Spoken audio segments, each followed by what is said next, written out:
That's about where we were too, by the way, Brett. So the house that I'm in now, the HERS index was in the 145, 150 range. And when right now it looks like the HERS index as it stands, and I haven't done solar, and don't have geothermal, and amazingly I only have probably about an R13 on average on the walls. I should be coming in somewhere around the HERS 45 range, maybe around 44 looks like. So yeah, I'm getting that kind of energy drop quick. All right. So, this is one of the tests we talked about, duct leakage. Talk a little bit about why that happened. We'll get to a little bit more. I did want to just finish up real quick the HERS certificate. Paul, if you want to, sorry, you'll have to reshare your screen too. Oh, got it. Thank you.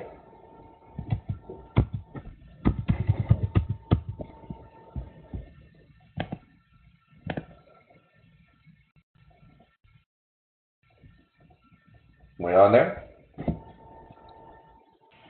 There you go. Perfect. Love it when technology works. HERS certificate. So as we were talking about, the certificates are really key, right? Not that I don't trust everybody, right? But I don't trust everybody. So I want to make sure that not only for just proof that these actually happened, but also the data. So on the HERS, what we call the HERS, the Home Energy Rating Certificate, this is a certificate we would need to not only show what is done on the house, but also more specifically kind of how it was done. You're going to see the HERS index on this particular house, which is actually a passive house of ours, got a HERS index of 29. Amazing, amazing number. But it gives you all the data for what's in the mechanical systems, right? What's beside the house, what's the walls. I mean, I can't tell you how many times you go in an existing house, you'd love to know what's behind the walls, and you're just never going to until there's a problem, usually. Well, you're going to know now a little bit. You're going to know what that insulation looks like, as of when, if it was graded. It's a big deal. Lights and the appliance features, and then even estimated annual energy cost. Obviously useful, but again, based on reference home. So this gives you, you could truly compare, if you had a couple HERS for different houses you were looking at, you could compare house to house. Huge deal, right? So love to see this. This is what you want to see. By the way, you want to see this blank like this. If you ever see the words in a kind of highlighted across of projected, I think, is there any other words, Brett, out there that I'm trying to think of any other ones that the modeling software throws out. I think projected is the big one. That means that somebody put the information in, but it has not been confirmed at the end. You notice here at the top here, rating type does say confirmed. And kind of lastly for you guys, so you know, ResNet, the organization that does the HERS certificate, has a database, has what we call the registry of everything that's an actual rating, so that, I know this sounds crazy, but fake perks have been created before. And so make sure that it actually got submitted to the registry, which means that it was double checked and triple checked and had QA on it. You can go to the registry. I'll show you a tool at the end here that appraisers can even get a little more information. But you can go to the registry and see all these houses, or see at least the HERS on those houses. Make sure it was submitted.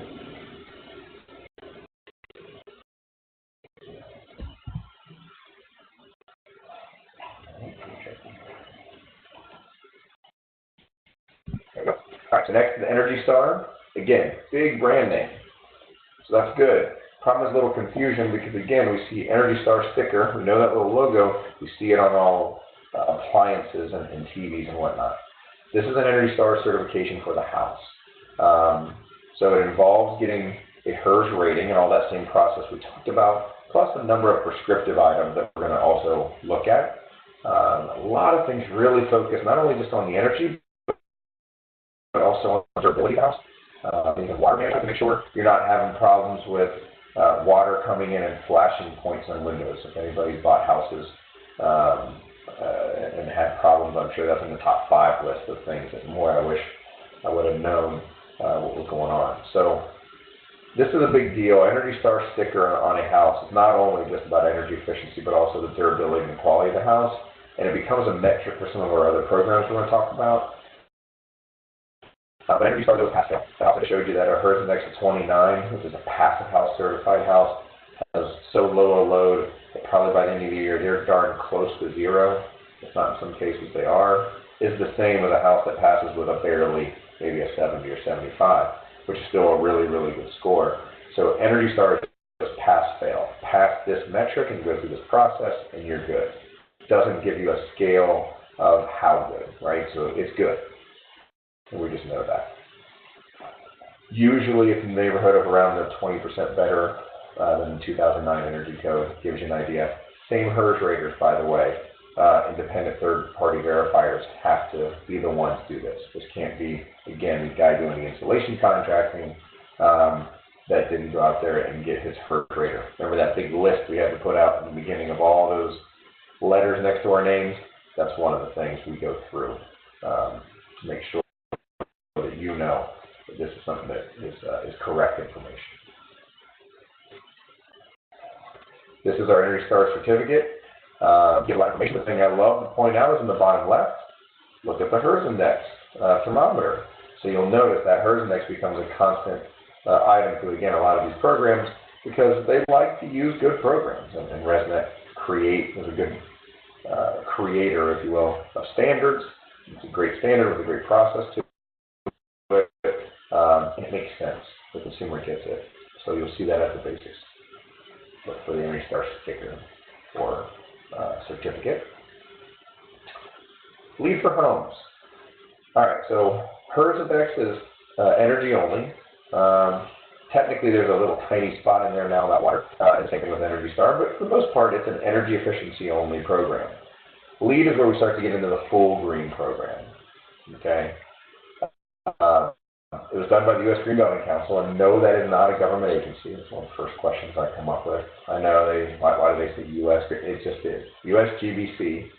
Founded in 1993. It's a nonprofit organization. Basically, a lot of smart people that got together and said, look, there's no one standard for what green is. Let's try to come up with a good roadmap. And then people can argue transparently about that. And that's what they did. So they came up with a good starting point. And they made it very transparent, open to the market, and they allow tens of thousands, hundreds of people to do their adjustments to come in and give input to what new versions. And they constantly update every few years, so they keep up, because leadership in energy and environmental design, is supposed to do just that. It's supposed to lead the market. So it's supposed to be the top 1 to 10% of high-performance buildings, and so it has to stay higher than code, right? It's an above-code program. So you're going to see that constantly change, but as I like to tell people, it might have started with a few people kind of giving it first start, but its entire intent was to allow for people to come in and give almost the professionals and public in the world to say, this is what we believe green standards should be. These are the high bar we should set. And that's what becomes that new basis as you go forward. Really cool. And then it's points. We'll talk about this. Actually, it's categories and points. But we'll talk about the certification first. There's versions, okay? And I think in this case, we still have the 2008 version in this slide. And so the points are a little different now. We're really just looking at the V4. The current version, it's called version 4. There's points to get to these different levels. But I will say more important than that is there's prerequisites. You can't have a LEED certified house without meeting minimum standards in a lot of categories, which we'll talk about in a second. That means that you couldn't have an incredibly energy inefficient house and still be LEED. But the range, kind of like Energy Star, could be high. You have to get to a minimum, but then after that you earn points for how efficient you go. Same in water efficiency, same in some of the indoor air quality type of items. So it's a set of prerequisites. They're absolute minimums. Everyone in this world kind of agrees these are the minimums that we want to see in a high performance or greenhouse. You start with that. Then after that, it is your choice. It's a very choice-based process. It's a list. It's a shopping list for you of different things in different categories. And so it's very much tied to the homeowner or builder choice of what they believe green is. The amount of points you get means how high of a level you get. So on the current version, so forget these points that are on here. On the current version, which is version 4, there are 110 possible points. And so the levels go 40 points for certified, silver is 50, gold is 60, and platinum makes a 20-point jump up to 80. So if you see a platinum certified house, they only left 30 points on the table, and some of those points aren't even available in most of the markets. So keep in mind, you kind of run out of the low-hanging fruit. It's a big deal to go up. Independent third-party verification, but the Green Rater is another certification. You must have a lead homes provider. So just like the HERS, you had a HERS Rater and what was called a HERS Provider, which did that quality assurance for them. Same way in lead. So technically, to do a lead house, you need a lead homes rater, lead homes provider, HERS Rater, and HERS Provider. Now those can be all the same organization, like someone like us, but you can, by doing that, you have all of these different certifications that are very specific to those types of verifications, and you know they're getting done by somebody that knows what they're talking about. I do throw this in just for a second to know that in Lead for Homes, there's a home size adjustment. It's different than some of the other programs, although some of the modeling that just means don't be so concerned. I showed you a lot of pictures earlier, small and very large houses. Some concern is, well, can a 10,000 square foot house be green? Sure, if 30 people live there, that's probably pretty efficient. But the other way is, what LEED does is says, look, we're going to make an adjustment. So what they do is they say, if your house is 6,000 square feet and you have 4 bedrooms, then you need to earn an extra 9 points. 10 points, more than the reference home that we think the 4 bedrooms should be, okay? And so that's important, which they think 4 bedrooms should be 2,600 square feet. So if you're over that, you're going to have to earn more points just to get to the same levels. Basically, they kind of bake it into the energy score of the house. That's a big deal. So don't feel too like, oh my gosh, you're just giving away the farm. It's just basically big houses. They have to work really hard. So if you see one of those monster houses that's a $2 million house, and sure, the money's there for it on a tax abatement, but oh my gosh, they have to get the equivalent of 110 possible points and have to get to 80. They actually have to probably sometimes get to 90 to almost 100 sometimes of the equivalent points. It's still getting to 80, but they have to work that much harder to get out of a hole sometimes in the energy scoring. Might be the right thing. All right. Actually, I do like this slide to be earlier, so I apologize. I like it to be the beginning of the lead piece. The credit categories. So remember we talked about all of the green pieces. It starts with innovation and design, so meaning if it's designed correctly, you have a much higher chance that it's going to get to the end. So the design process is big. The location's a big deal, but we're not going to usually change right where it is. But it should matter onto what true carbon footprint and effect the home has. The site is a big deal, like truly the outside of the house, water efficiency, the energy, of course, energy efficiency, but the materials used in the process. Were they reclaimed? Are they environmentally preferred products, like rapidly renewable items like bamboo or cork? Are they done locally, right? So these items that are extracted and then brought from, let's say, less than 100 miles. There's a lot of resources to do that. Indoor air quality, indoor environmental quality, probably one of the bigger sections, quite frankly. Not only a lot of the prereqs, but also it's what people really want out of it, besides maybe the lower cost to operate. They want healthy. And it's probably one of the bigger advantages coming out of this process that people don't immediately recognize until they've been in a house. It is transformational. We ask individuals after usually a 1-year process after they've been inside of a LEED house, We do that with a lot of our homeowners. And it's an overwhelming number that'll tell us, especially even in these incentivized areas, hey, I did this originally just for the tax abatement, but oh my gosh, I can never not be in a house again. I now know the difference. We've never lived in a house where we felt so comfortable and so healthy with the air we breathe. And those are some of the top 2 items. Oh, by the way, yes, I did have a lower energy and water bill. But those first 2 keep coming out of comfort and health as a reason why they would always look for that label again. Pretty cool. This is a lead for home certificate. Much less data, by the way, than the other 2. However, if you have a lead for home certificate, you will have at least a HERS index and most of the time an Energy Star certificate as well. So that's good. You can get your data from that and you get the fancy one coming in. Home Energy Score.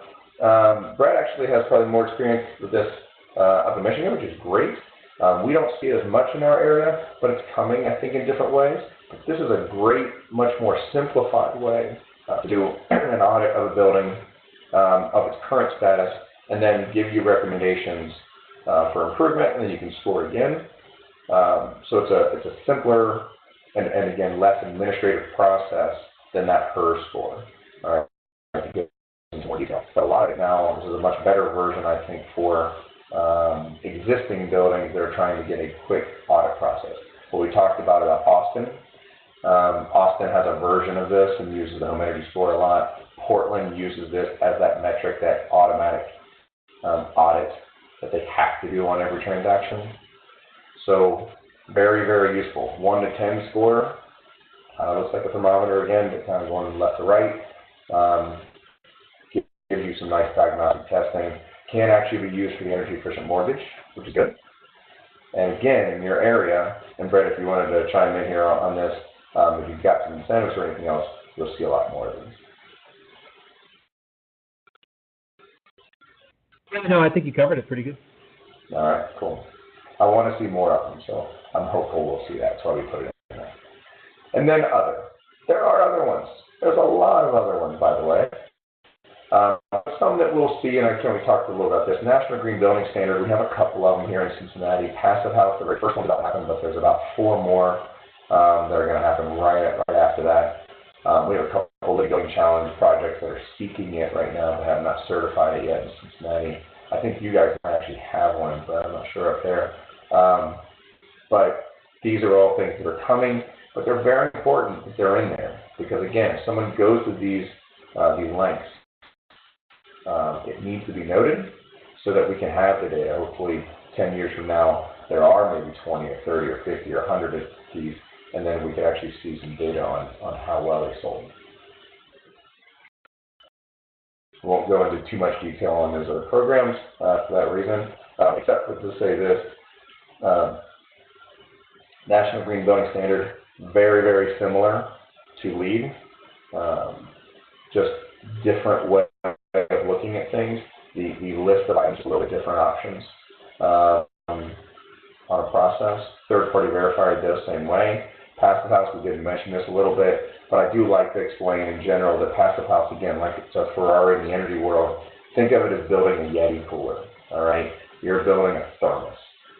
It is doing very, very, very much on the highest and best thermal resistance in the thermal envelope, so to reduce your load of mechanicals.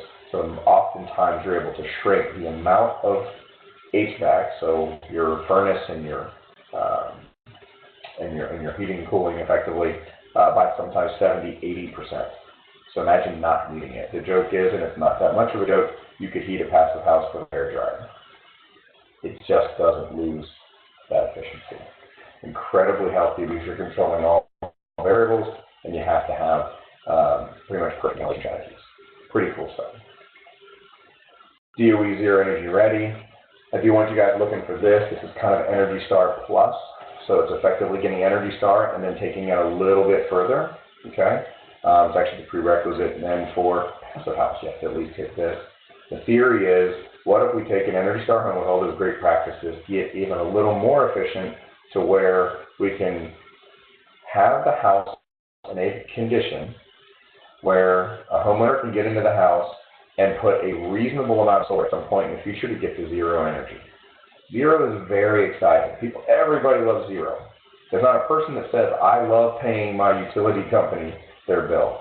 So I would say it's a very, very bipartisan number, because everybody wants to be off the grid or zero in some version. So the ability that the house can already have all the hard stuff done, the walls and the tightness and foundation, all those parts that nobody wants to get back into later, can already be done. And so that at some point in the future, someone could put solar on it and get to zero in a reasonable way. Very, very marketable. And so you're seeing this being kind of that next thing. We're seeing a lot of builders that are already building really good homes, just taking a little bit further and building this in at their standard. I think this is what you're going to probably see as your next Energy Star, effectively. I think it'll actually market even better, quite frankly. And yes, there's a lot. There were some questions here on that. Back to passive house and zero energy ready. So the first one is, what role does water management play, if any, in passive house? And then the second question is, or more of a statement, is, where does DOE zero energy ready fit into? Good question. So water management, meaning managing water and moisture coming into the home, is a huge deal for something like passive house, because passive house is focused 95% on the envelope itself, being a air and moisture barrier. So huge deal, because quite frankly, when you're building advanced building wall assemblies like you are in passive house, maybe a standard wall assembly instead of R13, your insulation value that's maybe on a 2x4 wall, you're going to be looking sometimes an R25, R30 wall, okay? So you're really having to pay attention to where moisture is in that wall and the dew point to make sure it's a healthy wall. So absolutely critical. It's one of the reasons why you never want to go passive house-ish. You want to make sure you go passive house, because you're actually going to put all of that data, you literally build that model of each wall and do what's called a WUFI model, which is a hydrothermic model to figure out where the dew point falls in the wall and make sure that it's in a safe place. And that's a lot of calculation that actually gets reviewed by passive house and comes back. Very, very important. So again, we sometimes see these are all good ideas and people start to go parts of it. This is one area, don't do it part way. If you're going to go that direction, make sure you go all the way. Very important. As far as water efficiency, not a part of passive house at all. Now, your water heating, huge part of passive house. And yes, if you're more efficient, sometimes that will actually have a small effect on your water, on your energy use that uses the heat water. But that's about as far as it goes. Second question on zero energy ready and LEED. Doesn't have a direct correlation. I believe there might be a pathway or two where you can get an extra point, or it helps go down a path. But the pathway, you have to do Energy Star and LEED, and so do the extra items for zero energy ready. You'll get extra points because you're going down a more efficient path. But some of the prescriptive path and actually getting the certification might only be called out for maybe I don't think it's exemplary. I feel like it might be exemplary point. But it's absolutely what they want. They want you going down that path. It's not required like passive house. Hopefully it helps. So I throw this up there just to scare you, but don't be. In your area, there's tons of other programs, some of them for very specific purposes, like in enterprise green communities, you're going to see in affordable housing. But others are very, built for your area and for a purpose. I just say explore them. If a Bob's Green program, pops up tomorrow, look into it, see what it is, see if it has merit, see if you can get somebody in the professional, field to give some credence to it. I guarantee it's been analyzed at some point. So look what's out there. All right. So the high performance home features is absolutely just a tease, because this is our 201 course where we go into these much detail. But I do want you to know the categories. So we're talking about, of course, insulation. Of course, we talked about the envelope tightness. The tightness of the building matters. The windows, the appliances, right? Your water heating, a huge chunk of this. Heating and cooling, indoor air quality, and yes, even solar. On your sheet that we have, a Cincy sheet, we kind of go through some of the pages. Nothing green there. I love the green part. Makes it super simple. Oh, wait, we've got something. All right, we start to get into, yeah, we got a green vegetative roof, so we have some cool sustainability items there. But look at windows. By highlighting the green areas, what we've done is kind of tell them, hey, these are the higher performance items. And it's interesting, some people will get very opinionated on, well, should some things be in there and other things be in? Yes. There's a reason why these are highlighted as items that are all important. Some definitely have bigger impacts, though. Construction type, right? If you're doing CEUS or EFIS or ICF, those all have comparable possibilities to be more energy efficient. The heating and cooling, whole host of things. I'm spending a lot of time going on that, trying to make experts out of everybody, but at least enough to be dangerous to know what the 16,000 acronyms we have in our marketplace, what they mean. Good luck with that, because they just swim up in our heads, probably at too high of a rate. But they do have to make sense, and it's important, because some things are not important, and other things are more so. We already kind of saw this piece up here, but on top are our certifications on the top left. But then we even have our water, right? Outdoor water, indoor water, big deal. And again, not something you always get to see. So if it was not in here, would you know that they installed a low-flow faucet or low-flow shower heads or low-flow toilets? You might see if it was a dual flush, right? That makes sense. Maybe you paid attention to the flush rate, but all these things add up. This particular house, because they spent that time, not even necessarily money a lot of times, but that time to focus on those things, might have half the water bill another house has. And I know in Cincinnati, the water bills are rising at 2 to 3 times the rate of an energy bill. And we think all the time we have cheap water, well, it's getting less so. So that's a big deal. You'll see a lot of little sneaky things in there like backup generator.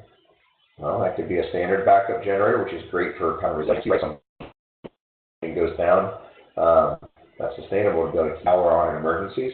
But you could also do something like a Tesla Powerwall too, which could be based on your solar, could be the battery backup that keeps the emergency items on open for you.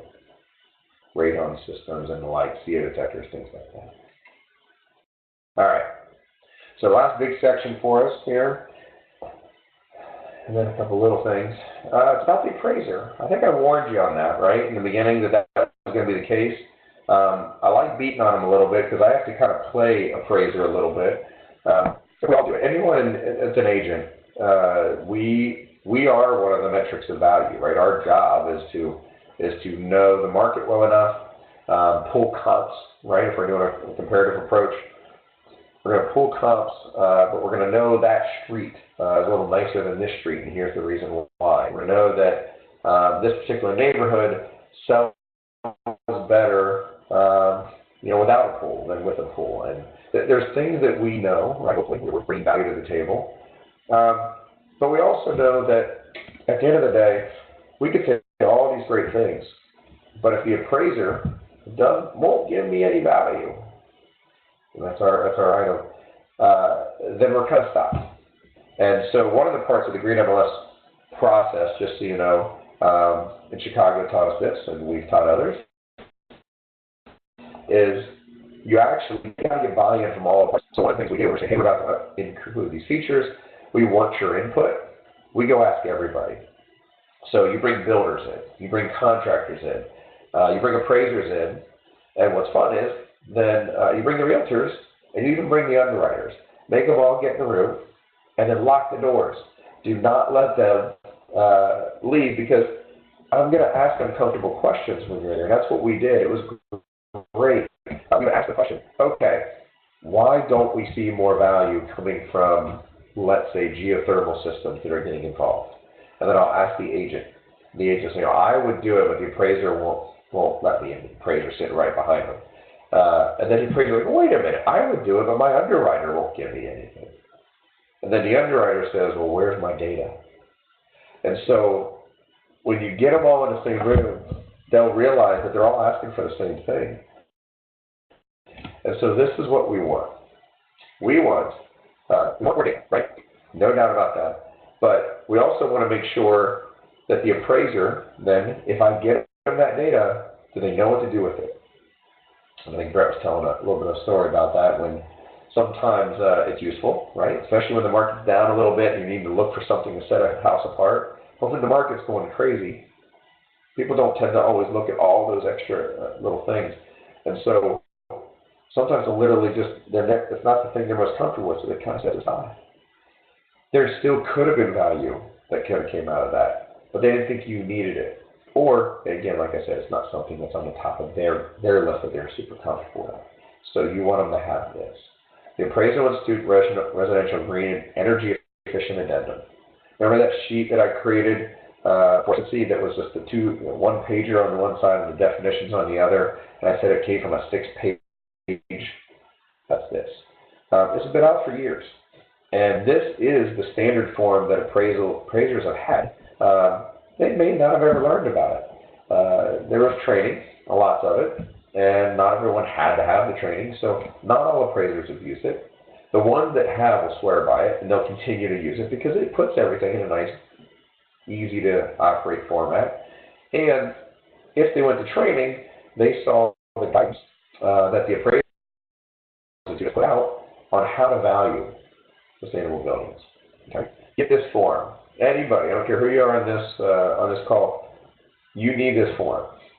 If you're the contractor, you need to have this form and hand it to every person you install something new or do work on a person's house that has your sources in it, because you need to tell them what you did so they can get value back out of it later and they'll do it again. Okay? If you're the builder, same thing. You better put everything in there. If you're a rater company like us and you inspected everything, you fill that out and put everything in. If you're the homeowner and you get an audit or anything else, you get any of this information, you need to put that in there. And at the end of the day, the realtors, you got to do this stuff. If you want to make sure that you set yourself apart and you're the reason that you don't look like all the other, how many realtors does the average person know? 13. What makes you different than the other 12 realtors? You filled this form out and you look for it. You might not have found anything on there, but you looked for it. And that's going to be noticed. Here's your form. It's going to look remarkably like the one we filled out before. And then what I love is what I just told you was data, right? But I also told you there was training. Hopefully they went to it, because I love this, and this is coming from the finance world. We don't have anything named this, and I think it's poor. This is where I do actually feel bad for the appraisers a little bit, because, and again, remember, I'm kind of a informal appraiser here, kind of amateur one, but competency rule. There is a rule literally called the competency rule. Now, I know that sounds funny because we should all be competent in our jobs, but there are some high bar learning tranches, if you will, of specific types of properties in appraisal. You can't know everything about every property. I mean, you could, but most don't, right? Most appraisers are really good at their particular market and what they see that mostly comes at them. And all of a sudden, you get a coastal property in Iowa. So that's going to be something you're not used to, right? So you aren't going to know all things at all times. And if you're in Cincinnati and you had never got a lead house come to you before, and then all of a sudden you did, that's going to be new. It's going to be very different for you. And you're not going to immediately know how to value the extra insulation walls and the extra tightness and this certification thing. Okay? So, competent appraiser. You must, based on their uniform standards, be competent to perform the assignment. And if you are not, if you are deemed not by you or someone else, you are supposed to recuse yourself from that. So, I think there's a pride thing here. We all have that. So, what has happened is there are rules.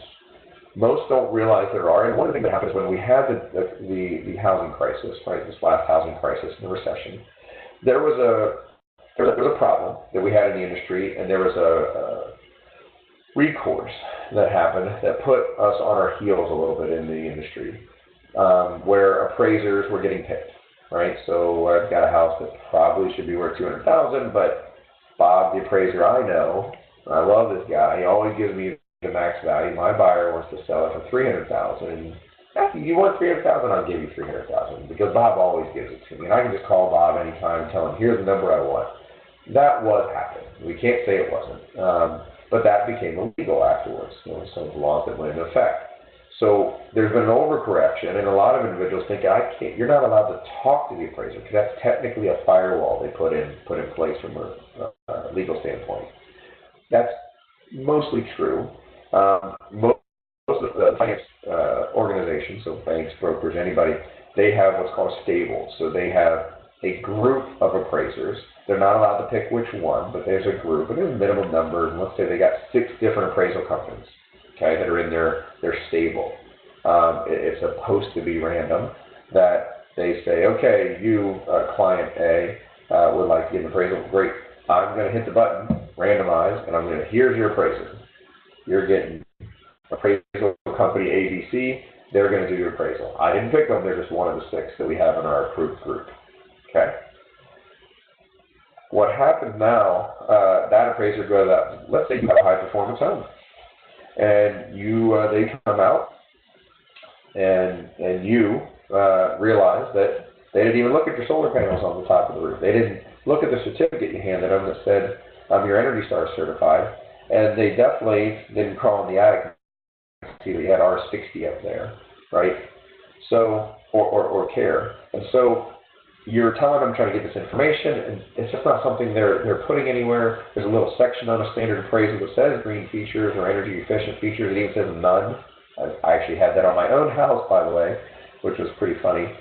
Even this house, when I first got appraised, and it already had 90% of the work done. That was pretty hilarious. So it happens. You are allowed to ask for a competent appraiser. Don't say it that way. You're going to use the form. We sent these out earlier, so hopefully you have them, or right on this link. But at the appraisalinstitute.org,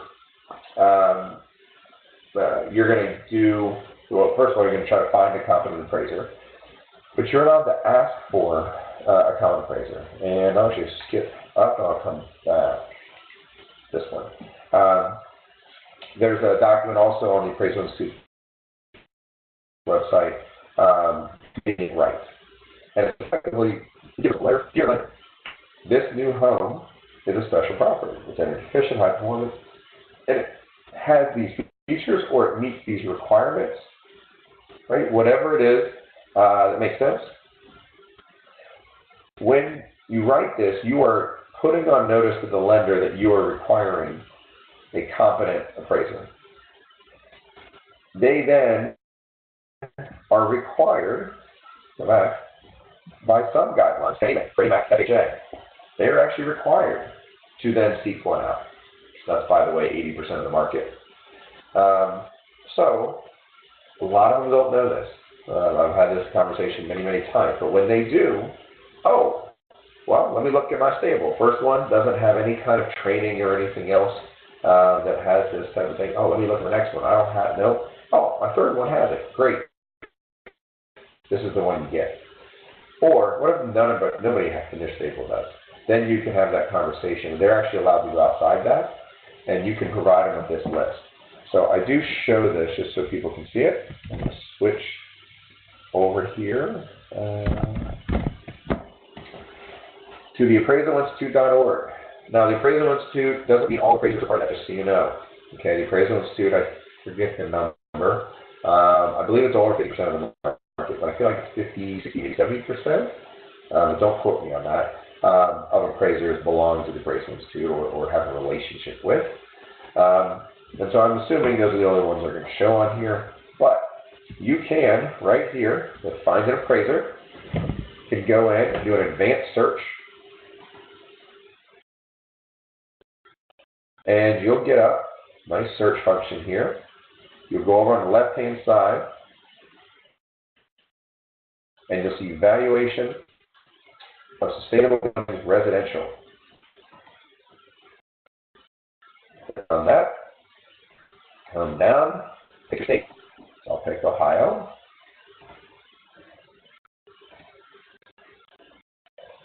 And it'll give you the list. And I love that we actually have a real list nowadays. Less than a year ago, this list was 5 for us. I'm going to take a little credit for that, I think. No, I joke because this is it, right? This training that you guys are in right now is, quite frankly, a very large part of the training. And Chicago did the same thing. That's what they learned. You could build this great tool, but without the training, nobody did it. That's again why we taught and why we're doing these kind of classes. But I've had a ton of appraisers come through my courses, and a number of them are on this list that have gotten their certifications in the last year. And so I'm very proud of that. But yes, we now have, I love Columbus, has been doing real well. So we now have quite a few in this area, which again, we did not have but one in Cincinnati at all, and the other ones were, I think, in Dayton, the next closest. One in Columbus, and I think maybe one up near Cleveland, less than maybe a year ago. Okay, this is where you go. This means they went through a requisite training, I think about 40 hours training, for green and high performance buildings, and will know more than the average appraiser. And yes, I think you could feel very comfortable with this list. Does not mean it's the only list, but it's probably one of the more accessible ones for you. But ask for any qualifications. If they want to say they would get something else, wonderful. I don't mind that at all. You're allowed to ask, and it makes a big difference. And I heard your story. You were saying, Brett, and we're hearing the story over and over and over again. Frustration the first time, the second time sometimes, but eventually we have a ton of actually architects and builders right now and GCs that are doing this on a regular basis and showing $20,000, $30,000, $40,000 increases in value for their high performance homes they're selling at appraisal. Okay, so that's that training, or that's the training appraisers. All right, so I think we're doing great on time here. So what's next and what's now? We talked about some of these. We talked about some of the things that are coming, but in the Green MLS side of it, for us, our part one, right, was just to get anything on the list. To get a yes, no, get that form, so somebody starts figuring out. Market transparency is hard. It's long. It's not. Put an incentive in, and all of a sudden you're going to see movement in a market go very quick, right? The carrot. Put a stick in, you might see it even faster.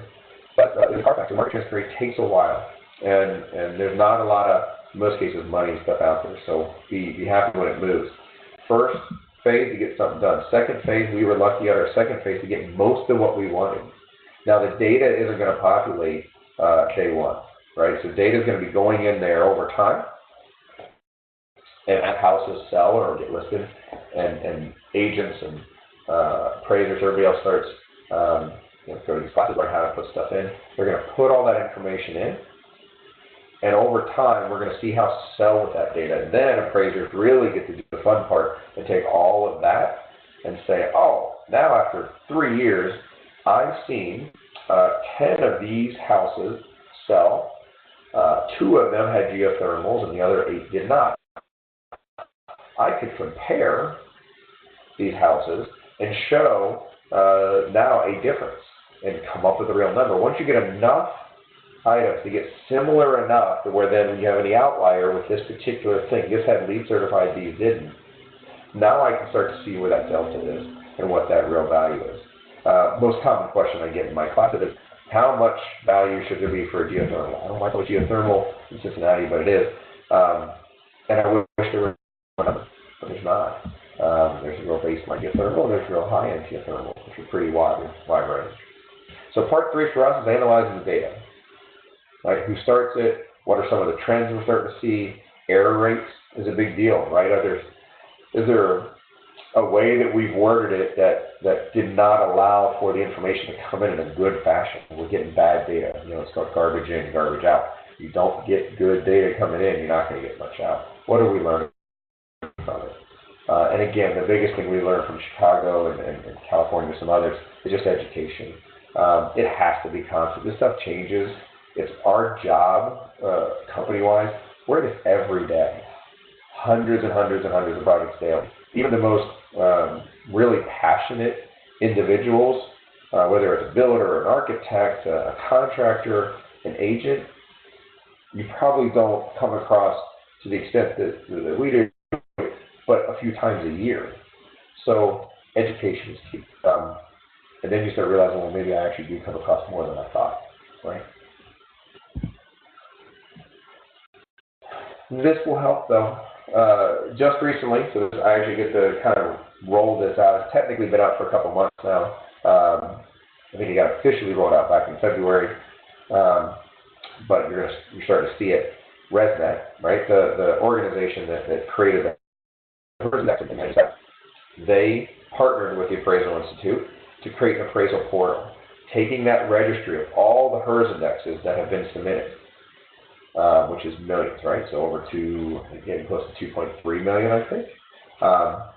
Taking those 2.3 million houses and now having access. If you're an Appraisal Institute appraiser, you can sign up for access to this portal, which will give you access to not only the public record of those registries, but now the more detailed back end and do awesome analysis. So you can take this and do a search. And I can search by state, city, and all this stuff. So remember I just told you it's going to take a horribly long time, right? Because we're just inputting all new houses starting now. I can't go get the 10,000 houses that have done in the last 10 years because they're done. And we don't have that information. I got to start from now and what realtors enter. This is the way we can go back and pick up 2 million houses worth of data in the U.S. and hopefully hundreds and thousands in your area. They can filter it. What if I'm an appraiser, I want to see I got this passive house project that has a HERS 29. So I just want to see houses that have HERS under 40. I want to see those extremes and see really what did they do. Maybe I just want to do it by estimated annual energy costs. This thing has a $50 a month bill. That kind of thing. And then boom, however I sorted it, we'll populate out. Here's all the houses that in your particular area that you called out and what HERS score they have, the HERS company, right? So that way you could call them and get your HERC if you needed to. But what's really nice, some of the data is even going to populate right here. The annual energy cost from that HERC is going to go right into this. What's your annual savings? The year of construction. What if this thing was done 20 years ago versus last year? Whether or not it was Energy Star certified. You can get a little item there. You can do search that way. Pretty useful. So be informed. Please, everybody, hopefully this class was helpful. It gave you the good start. The 201 takes you further, but what you don't want to do, now that you're getting this information and you are now wanting to be the bastion of information for your clients, don't let anybody else do it. You got to be such a resource. Your consumers are getting so much more educated. They're getting more data. They're asking about it. If you believe in any way, shape, or form that they don't care about it, then you need to probably take this course again. I didn't do a very good job. Because I mean that. They are asking for it over and over again in very different ways. But our younger buyers especially are getting this. Efficiency standards keep growing, right? More and more. They're making the purchases based on these standards because costs are rising. We are a little bit lower cost still on energy price, but we're very high on cost for durability costs because product price is rising up and water costs are rising and other things like that. And if you aren't the source of information, these places are, or even worse, these places, all right? Please don't let these be the sources. Not that they're not good in a lot of cases, but they're not regulated, right? And then why do they need you? This is what creates the advent of Zillow and other items, which is just data sources. They try to be data sources with value, and at times they are. But the value can be in the real estate advisor that you are, and you should bring that to the table. People want that. But if they get more somewhere else, and quite frankly, sometimes for cheaper, where's that cost benefit? Please go out and get a designation. A lot of the data that I got from here and I've gotten over the years have been from National Association of Realtor. I like both of these, so these are two great designations, EcoBroker and of course NAR's Green designation, which I hold, both very similar amount of training that you go through, both also very good for giving the data over time to you and keeping you up to date. Anybody has questions about those, reach out to Brett or I, and hopefully this has been helpful. Please, any questions? I'd love to take some. Hey, great. Thanks, Paul. Yeah, let's see if there's any questions that come rolling in here. And then just real quick, I just want to say a big thanks to all of you for joining us. A big thanks to our board of directors, our volunteers, our top-tier sponsors, Shrinergy for On The Go, and In Your House, our office, solar-powered backup battery systems, key studs, structurally insulated framing systems, insulated studs, and Mitsubishi Comfort for all electric HVAC heat pump systems. And a big thanks to the Cincy MLS.net of Greater Cincinnati for their support and promotion of this course. So let's see. There was earlier there was a question about Canadian green certifications and what's available out there. I just know that the Lead for Home certification, the Pass program, Green Star Living Building, and I know Canada just launched a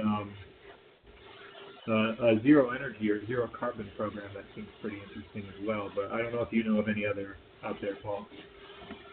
I know Energy Star has been interesting because they've had a kind of a stronger relationship with Energy Star and a version of Energy Star. At some point, it was close to code in some areas, and then it wasn't, and in some other places it's coming back.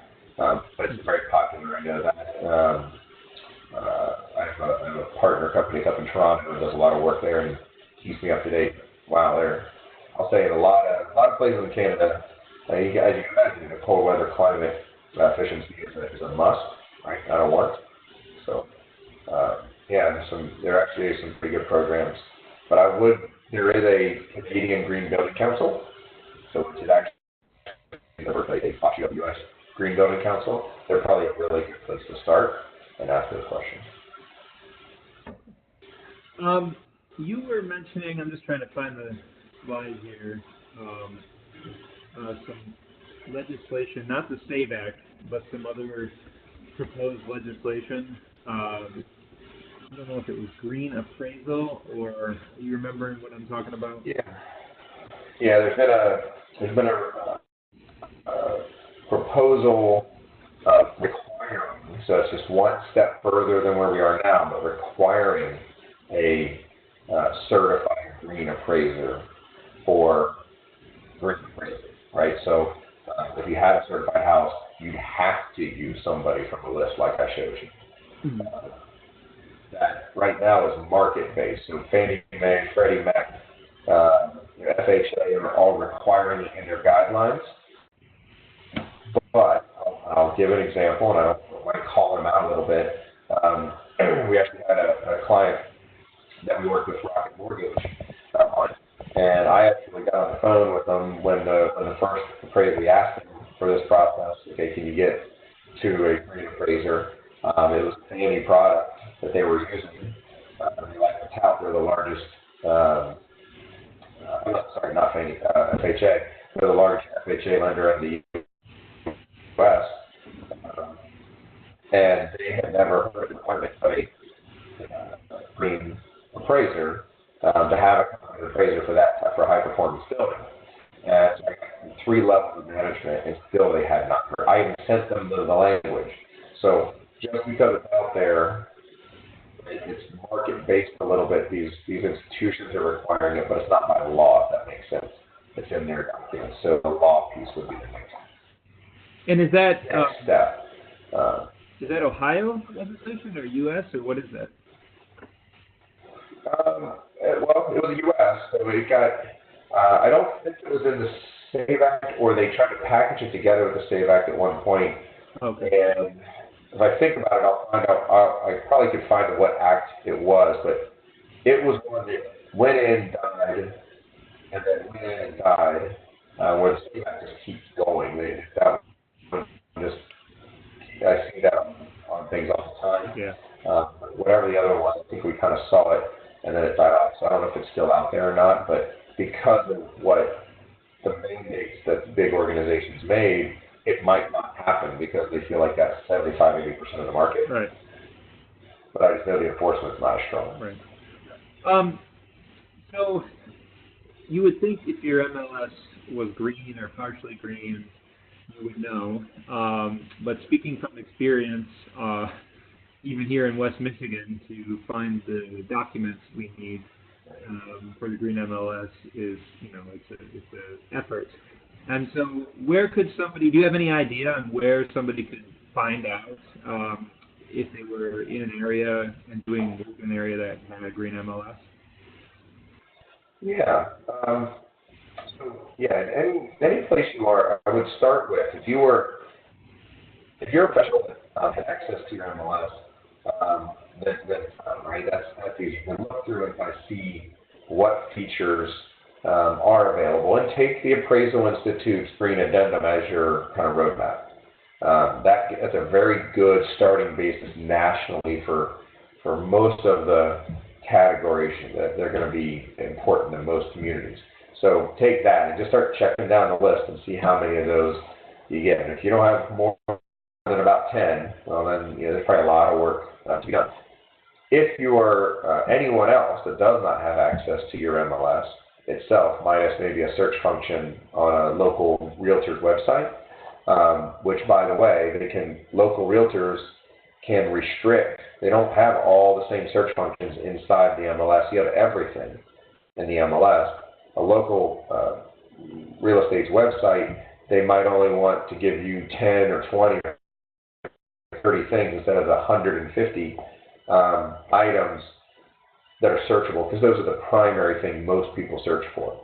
So you won't get information a lot of times from that. Call your local realtor association or your local MLS. And so that can be absolutely looked on online. First of all, if you can get the MLS itself, that's the best. Find out but any realtor or realtor organization can tell you what the MLS group or board is that represents your area, and ask them, what is in there currently if you can't see it easily, and any plans, right, to do something in the future. Do you think it's the job of a realtor, or maybe moving forward, to really go through and assess and figure out all these features that could be in Green MLS, or do you think we'll head more in a direction where we'll just kind of rely on the energy certificates or the green certifications to really dictate that? Well, I do, and I think, but in different formats. So, look, when a realtor's, I always joke, what's the contract we signed when we became an agent, right? But we effectively said we will represent the data in an honest fashion. So that source of data for us usually is whatever the homeowner tells us. Hey, I'm listing your house. Tell me about your house. And our job as an agent is definitely not to represent anything different than what they've told us. In a lot of cases, you'll see, there's even a dividing line. Agents will say, here, you fill this out, and hand them the list, because I don't want to misrepresent that. Well, the important part, though, and the best agents say, okay, I see here, here's what you've given me, right? But when I walked in here, I saw X. Oh, well, yeah, I got that. Well, okay, well, that can sometimes add value. Oh, I didn't know that. Great. So recognizing, every homeowner could either tell you way more than you ever want to know, but believe it or not, there's a learning process for homeowners. Even when they know what's in the house, they don't know all the times what to do, and sometimes they'll limit what they give you. That's the role of the agent. We're supposed to add value. I joke, but agents have a commission rate based on you providing value to the sale. And people are having more and more options in this marketplace. It used to just be that I could put a sign out and I was going to for sale by owner. It was my only option, maybe in the newspaper or something else. Otherwise, I had to use an agent. That's not true anymore. Now there's a host of ways that they can do it with way less commissions and costs from an administrative standpoint. And so if we can't justify why to pay that percentage of difference, if there's not truly an added value, and trust me, it's a race, and there's a problem. So we've got to be able to find those things for them and be their advisor. So yes, I do think it's our role if we're going to continue to have a role. All right, great. Well, we are at our time. I don't see any other questions. So, Paul, huge thanks to you and Green Building Consulting for putting this on. And just real quick, just confirm that hopefully everyone can join us again in the future for part 2 of this. And then also if people want to reach out to you to contact you, where can they find more information? Absolutely. My contact information is up there on the screen. So our my email address is pyankie, Y-A-N-K-I-E, at green, B-L-D-G, as in building, consulting.com, anytime. And again, I said this one, if you've got a municipality, you've got an area that is wanting to try the GreenHome MLS program, reach out to us. I think we've been successful. It's been fun sharing what we did right and wrong, and trust me, a lot of wrong in there. So if we can help out with that, that'd be great. More about how to get this information, everything else, reach out. Always do it. If nothing else, we like directing people to the smartest people in those groups. So don't hesitate. There are people out here really passionate to have the information, and the faster that spreads, easier all of our jobs get. Great. Well, thanks everybody. Have a great Thanksgiving, and we'll see you next time. Take care. Thank you, everybody. Take care.